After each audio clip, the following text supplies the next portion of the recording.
What does Jonathan India's hitting streak mean for his season? Justin Dunn's stellar start was halted after 4 innings last night. I'll tell you why. And there's a player we have written off who's making us take notice of him. That's all coming up on today's Locked On Reds. You are Locked On Reds, your daily Cincinnati Reds podcast, part of the Locked On Podcast Network, your team every day. You are Locked On Reds with myself, Jeff Carr, and my co-host Stephen Offenbaker is out today, so it's just you and me. I am a lifelong fan of the Cincinnati Reds, and I've turned my addiction into information for you as we're down to 4 seasons. We're coming down to the wire here on the 4th season of me bringing you daily Reds podcast. Locked On Reds is part of the Locked On Podcast Network. We are your team every day. Thanks for always making us your first listen.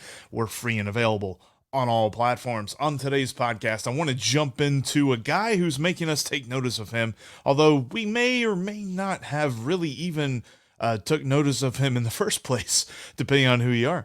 And Justin Dunn had a nice start. We'll give you some good trends to watch out for that I've seen over the last couple of games against these Cardinals, but I want to start first off with the hitting streak of Jonathan India. And before I start that, I want to let you know that today's episode is brought to you by BetOnline.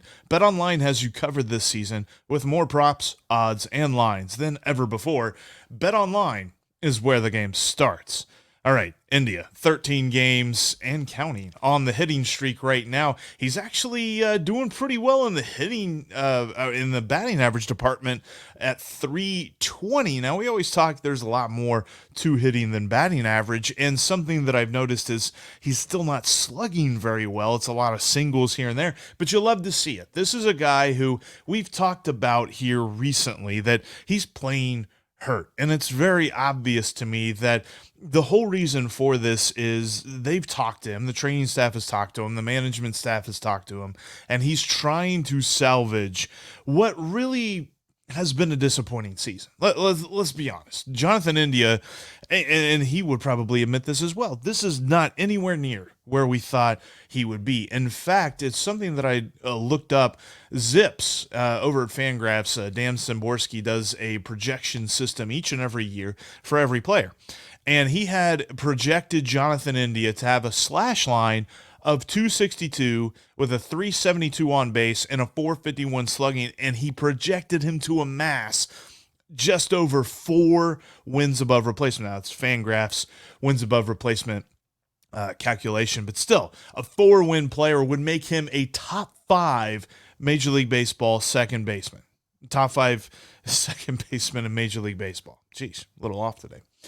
But that's not the reality. In fact, according to Fangraphs WAR calculation, he's been worth 0.3 wins above replacement this year. And again, if you look at the batting average statistic, you'd say, well, it's not that bad. He was projected to hit 262. He's hitting 257. Yeah, but he's got an on-base of 323 and a slugging of 402. Those are marked differences from his projections. A lot of it's just been dealing with injury. How has he come back from the big injury early on in the season? And then also with the Field of Dreams stuff. Look, I know that we've talked about this a couple of different times, but that hit by pitch has really affected him. In fact, if you look this year, July, he was on fire in the month of July. He slashed 290 with a 365 on base and 527 slugging. That's more like it. Now, I didn't think he'd play all year with like a 500 slugging. That's pretty darn good. That's a middle of the order type dude. And Jonathan India is going to be the Reds leadoff hitter unless somebody unseats him. But with what he did in July, you really started to feel like he was turning a corner. And then he gets that hit by pitch in the Field of Dreams game. And ever since then, it's been different. I mean, the month of August, even with this 13-game hitting streak, the month of August, he's slugging under 400. It's annoying from a fan's perspective as I watch Jonathan India to see how much it's affected him. And there's part of me that says, why don't you just shut him down, get him healthy, bring him back next year? But that's not who Jonathan India is. Jonathan India is not taking a sabbatical. He's not taking a break because he's kind of hurt. You have to have a legitimate reason to keep Jonathan India off the field. And this is where the stats don't explain why a player is so awesome and why we love him. Like, there is no number that quantifies the grit and the heart and the tenacity that Jonathan India has on a daily basis. Coming in, batting leadoff. He'll bat second if they've got, if Jake Fraley's on a hot streak, or if they want to put somebody else in the leadoff spot who's having a hot streak, at least till the end of this year. We'll have a different conversation whenever the Reds are a playoff team and they're messing with the leadoff hitter spot. But for right now, that's not that big a deal. But he comes in and he does the work every single day. You can kind of see it sometimes in the way that his gait is around the bases, just kind of a little bit off. In fact, since he came back from the injury back in, it was June 20, or no, it was in the beginning of June anyway. I had marked down June 28th because that was his first home run. But really, since he came back from injury, he has one stolen base. That's it. That's not Jonathan India. He's playing hurt. But I have tremendous respect for him. It's something that Steve and I talked about the other day. Is like, man, they're letting him play hurt, but that's also part of Jonathan India's mystique. And I think that we both discounted that. And the more that I thought about it, the more that I watched him last night, it's like, yes, he's not right. But that's part of Jonathan India, playing through the pain and just gritting out some awesome performances. I love the fact that he's got this hitting streak going. Love to see him crank a home run tonight or something like that off of Jose Quintana and against these dumb birds from St. Louis. But I also know that this injury has affected his game. The fact that he is still able to go out there and be a quality major league player just speaks to the heart and everything that he puts into this game. I respect that wholeheartedly, and I absolutely love everything about Jonathan India. It's a bummer to me that we're not going to see that season that we thought we were going to get. I bet he bounces back next year, and you got a couple of bounce back candidates on this team between him and Joey Votto that the lineup's going to be a lot of fun to watch whenever they're back healthy. But overall, the injuries have just sapped Jonathan India's sophomore year, and this 13-game hitting streak is like him trying to break through the clouds and just get a glimpse of what we would have seen, even though it still doesn't include the power and the overall speed that we might have seen from a healthy Jonathan India. So I'm rooting for him, obviously, to finish the season super strong here and just get back some of the expectations that we had for him before all of the injuries kind of messed that up. Coming up, we got to talk about this win last night. The Reds had a complete team win. Jonathan India was part of that, but a complete team win. We can't say that very often. We're going to look into why the Reds were able to put that together here in just a minute. But tonight, the Reds have a matchup on the mound. You've got Mike Minor against Jose Quintana. I mentioned that just a moment ago with the Cardinals here at Great American, and they've got a shot to win the series. Now, BetOnline doesn't like their chances. In fact, BetOnline has their money line odds to win the game at plus 204. Means if you put $10 on it, you'll win 20 on top of that if the Reds win. I don't know that I'm going near the money line. I'm not sure what's going to happen. Mike Minor. So, okay, and here's the other thing, too. The over-under on this game, they think there's going to be a lot of runs scored. And I tend to agree. The over-under is 9.5. Yeah, right, the over. I'm about to say take the over. But I'm going to tell you why. There's two good reasons. The first one, Mike Minor's made 15 starts this year. In only 6 of them has he allowed less than 4 runs. And a couple of those 6, he's allowed 3 runs. So there you go. That's part to the over. The other part to me, of course, Jose Quintana on the mound. He's pitched well this year. He's got one thing that makes me wonder a little bit about his statistics. According to his career, he has a homer to fly ball ratio of around 10 to 11%. This year, it's only 6%. He's been getting lucky on the homers, and it's not as if he's allowing less fly balls. His ground ball rate is about the same that it's always been for his entire career. So he's still giving up the same amount of fly balls on a daily basis, but he's not seeing as many of those leave the yard. Welcome to Great American Small Park, Jose Quintana. I'm saying if you're taking anything for this game, take over 9.5 total runs on the game. And I think last I checked, that's actually a pretty decent value as well over at BetOnline. And for all your sports gambling needs, check out betonline.net because that's where the game starts. Thanks for making Locked On Reds your first listen of the day. As always, coming up tomorrow, we'll see if the Reds can get that series win. We'll break down what happens in another Mike Minor start, and we'll look ahead to the weekend series. But let's talk about last night, because Justin Dunn was good. I love to see those 4 innings that he had. He did give up the 1 home run, but overall, a fantastic performance by him. That 1 homer was just one of 3 hits that he allowed, and he had 4 strikeouts. Now, the one thing that I will say, he wasn't missing many bats. There were only 3 total whiffs on the night, and they were on his slider. He didn't get any swings and misses on his fastball or his curveball, and he only threw his changeup twice, and they were both outside the zone, so they weren't even factoring in. But he was able to drop all of his pitches in nice spots. In fact, he got 2 called third strikes on fastballs that were just fooling guys. Justin Dunn was doing something that we kind of want to see Hunter Green and Graham Ashcraft. And Graham Ashcraft's been better at this than Hunter Green and Nick Lodolo do on a consistent basis moving forward, and that is disguising his pitches and tunneling them very well. You saw many a pitch that Cardinals hitters, including Paul Goldschmidt, watched cross the plate, and the umpire called strike, and they were just like, oh, wow, all right, that was a strike. Sure, didn't see that one coming. There was a lot of those deceptive pitches last night from Justin Dunn. And honestly, I thought he could have went 5 or 6. And at the time, I was a little bit perturbed as to why they pulled him. I thought they were being overly cautious. And, you know, it seems like with some guys, they're a little bit cavalier with their health and things like that. But I will say this, when you look at the way that he pitched last night, it was so awesome to see, because that was the kind of thing that you're hoping for moving forward. He's the kind of guy that I think could be, you know, a back into the rotational type pitcher, maybe a guy who he's a long relief pitcher for a little bit. And if you need him to spot start in a pinch, he could do that.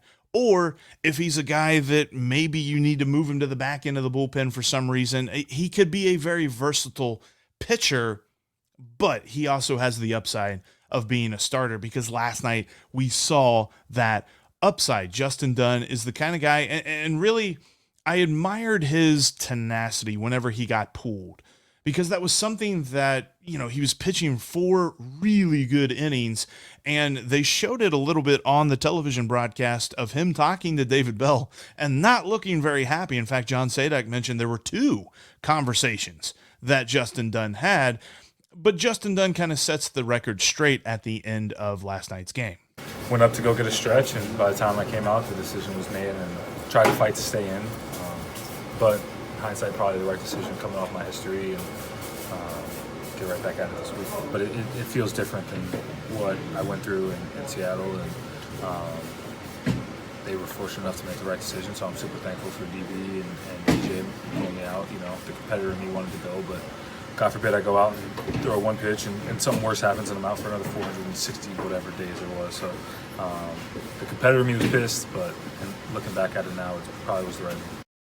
And part of it's probably, you know, let's blame Twitter a little bit, because it was an instant reaction theater of, well, nobody had a report as to why Justin Dunn was pulled, and so I immediately jumped to conclusions. But the key word there was shoulder. Anything going on with the pitcher's shoulder, especially for Justin Dunn, who had that crazy shoulder injury that kept him out of games for a very long time, you definitely want to treat that with kid gloves. So that was the right decision, and it helped because the guys that came in after him pitched well. But overall, great performance by Justin Dunn. Looking for more of the same, looking for more deception in his starts coming forward. But there were a couple of trends in this game that I want to watch out for, and in fact, one of them was the guy who replaced Justin Dunn, because he came out of the bullpen. I'm not going to lie, this was a bit of surprise, because when I heard his name called, I had to look that up. Derek Law. He's a 31-year-old journeyman relief pitcher, and he had a nice Reds debut last night. He had 2 innings, kept the scoreboard completely clean, and I think I said in my post-game now last night it was his major league debut. That's wrong. He's been pitching since 2016. I was just really excited about the Reds winning. But the way that he pitched last night was admirable. He shut down a Cardinals lineup that has just been crazy, crazy good as of late. I don't necessarily think that he's the kind of guy who, you know, could he be part of the bullpen in the future? Maybe. But I think really he's been brought in to just fill some bullpen innings because he is not Ross Detweiler. Because the move that was made was they designated Ross Detweiler for assignment and they added Derek Law to the bullpen. Now, can we just do that with Hunter Strickland? Anyway, watch out for Derek Law moving forward. We'll see what he can bring to the Reds bullpen. Another trend to watch out for is Reds catchers bringing in the runs. Yeah, 2 nights in a row. You had Chucky Robinson and Austin Romine both getting 2 RBIs apiece, both on 2-run home runs. Now, I'm not going to say that every time out the Reds catcher is going to hit a home run, but to see Chucky Robinson and Austin Romine down at the bottom of the lineup and delivering a really big hit in both cases. I mean, I know that the Reds didn't end up winning the first game because they allowed about 100 million runs, but to at least give your team a chance by putting runs up on the board, you love to see that. Want to see if that continues tonight for whoever is back behind the plate with Mike Minor on the mound. Something else that I want to see, because I've been watching this a lot, and it's been interesting to me because remember, it's about 3 weeks ago, David Bell made a move that we all said was wrong. In fact, all of us agreed that all of us in Reds country agreed that pinch hitting Alejo Lopez for Jose Barrero with the bases loaded in New York was a terrible idea because they're trying to develop Jose Barrero. Now, I'm not going to go back and say that, hindsight is now telling me that should have happened, but since that moment, Alejo Lopez is 11 for 22.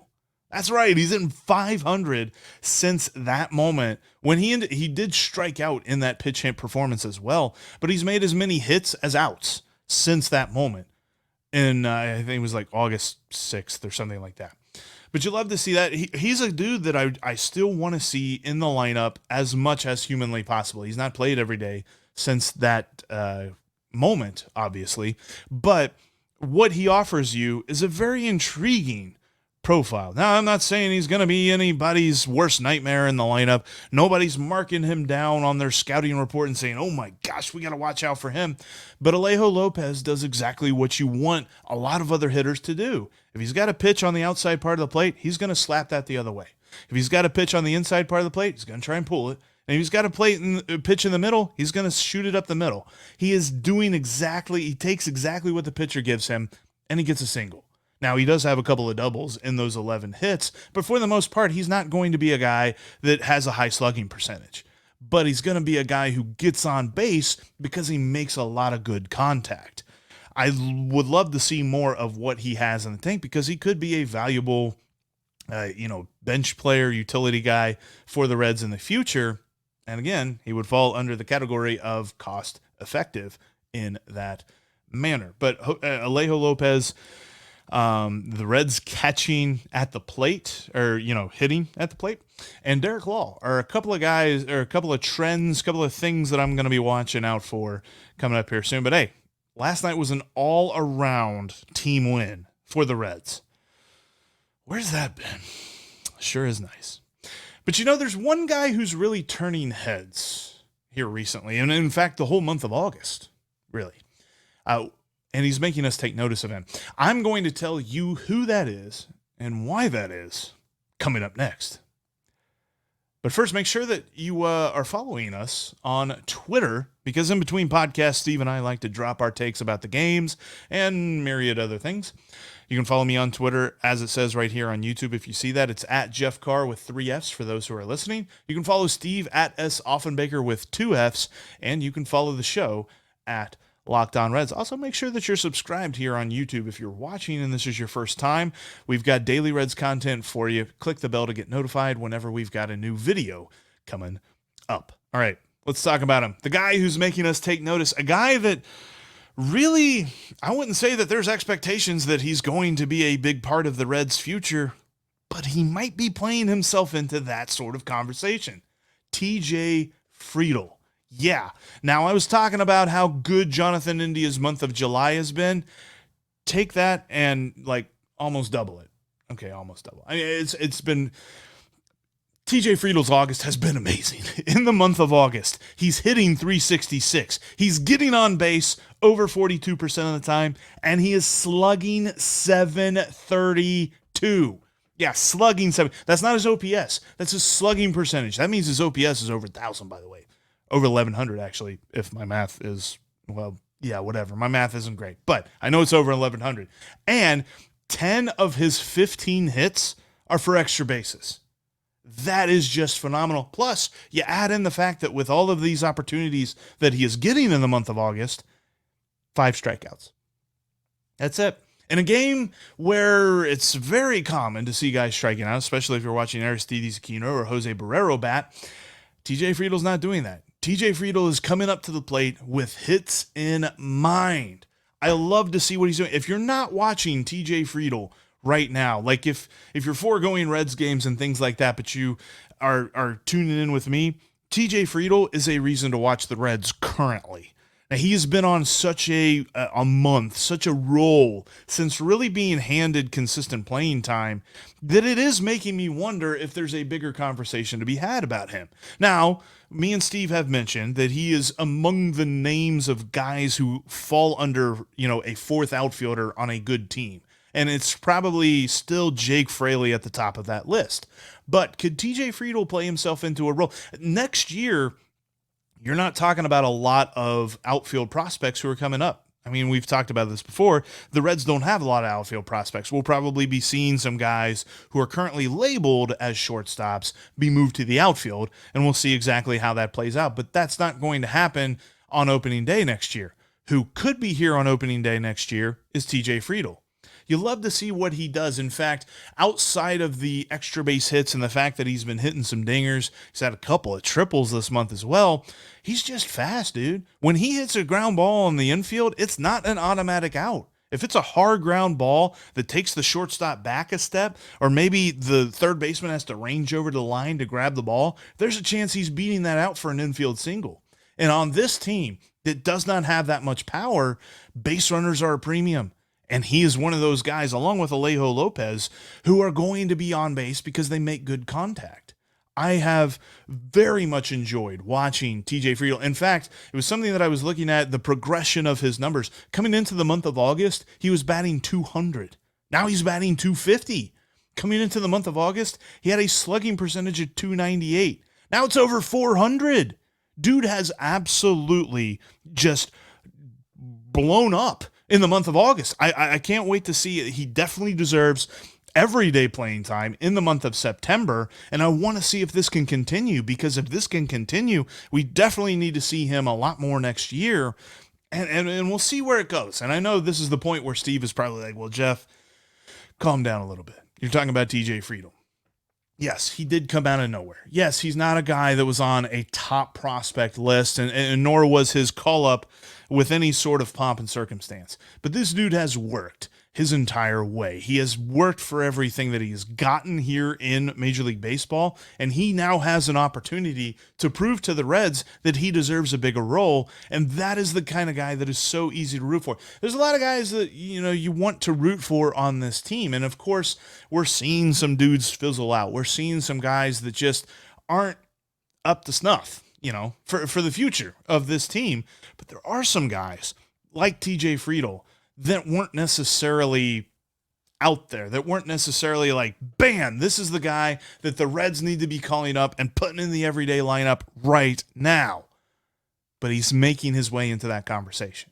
And if he continues this kind of hot stretch through September, we're going to have a fun offseason talking about where TJ Friedl fits into this roster for 2023. And then, depending on what he does in 2023, we'll talk about what happens for a good Reds team and TJ Friedl. Again, you need guys that aren't necessarily the all-star, all-world, just obvious middle-of-the-order type dudes. You need depth guys. And this is really where the Reds can find this out, with these guys that aren't at the top of their prospect list, that weren't at the top of their plans for future success. Guys like TJ Friedl, guys like Alejo Lopez, guys like Chucky Robinson and Austin Romine, although Austin Romine was a trade, but guys like Chucky Robinson, who could play themselves into a bigger conversation. And you love to see that, because you can look back on 2022 and say, gosh, that year That was a rough year overall for the Reds, but that's when we saw the emergence of this dude. And TJ Friedl is emerging in the months of August. Can he continue it moving forward? I'm watching him every night. I'll definitely keep you up to date every night. I'm not saying that you should watch the entire game just to watch TJ Friedl, but TJ Friedl is worth the watch if you're flipping channels and you happen to pass. Which, by the way, who flips channels? Anyway, I'm talking myself in circles now. Thanks so much for checking out this edition of the Locked On Reds podcast. Make sure that you hit the subscribe button on your favorite podcasting app, hit the follow button here on YouTube, and click that bell to get notified. Tomorrow, we are going to look at what the Reds did in the series finale. Can they get the series against those dumb birds? I hope so. Thanks for making Locked On Reds your first listen. Now check out the Ultimate Pro Football Preview for 2022. It's an 8-episode extravaganza that will get you ready for the NFL season.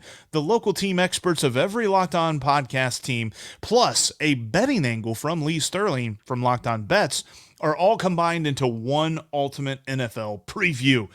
Football is almost back. Now, college football is, but NFL football is almost back. Search for the Ultimate Pro Football Preview 2022 on your Odyssey app, YouTube, or wherever you get your podcast. And as far as Reds baseball is concerned, you know I'm going to have you covered every single day. For the rest of the week, it's just you and me. And coming back Tuesday, actually, Steve will return. Because we're Locked On Reds every single day.